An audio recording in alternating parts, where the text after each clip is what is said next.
Hi, I'm Sherry Stump. Thank you for joining me today. I'm reading from the devotional book, God's Amazing Grace by Ellen White. Today's reading is September 20 on page 271. The title of today's devotion is That We May Excel.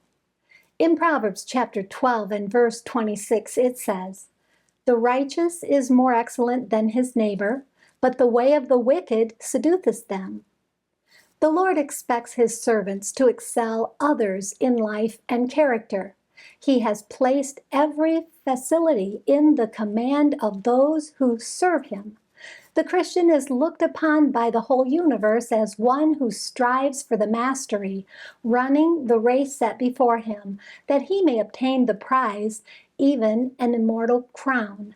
But if he who professes to follow Christ does not make it manifest that his motives are above those of the world in this great contest, where there is everything to win and everything to lose, he will never be a victor. He is to make use of every entrusted power that he may overcome the world, the flesh, and the devil through the power of the Holy Spirit, by grace abundantly provided.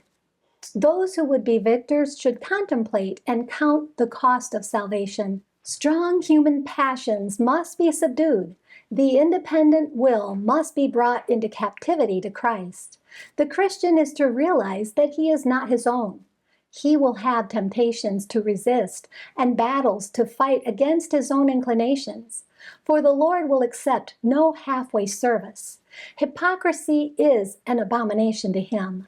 The follower of Christ must walk by faith, as seeing him who is invisible.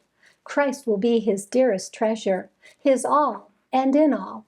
This experience is essential to those who profess the name of Christ, for its influence pervades the conduct and sanctifies the influence of the Christian's life in its effect upon others. The business connections and intercourse of Christians with men of the world will be sanctified by the grace of Christ, and wherever they are, a moral atmosphere will be created that will have power for good, for it will breathe the spirit of the Master. He who has the mind of Christ knows that his only safe course is to keep close to Jesus, following the light of life. He will not accept work or engage himself in business that will hinder him from reaching the perfection of Christian character. No man that warreth entangleth himself with the affairs of this life, that he may please him who has chosen him to be a soldier. 2 Timothy 2:4. Thank you for being with me today. Please join me tomorrow when we will read about the source of right influence. And may God bless you abundantly, above all you can ask or think.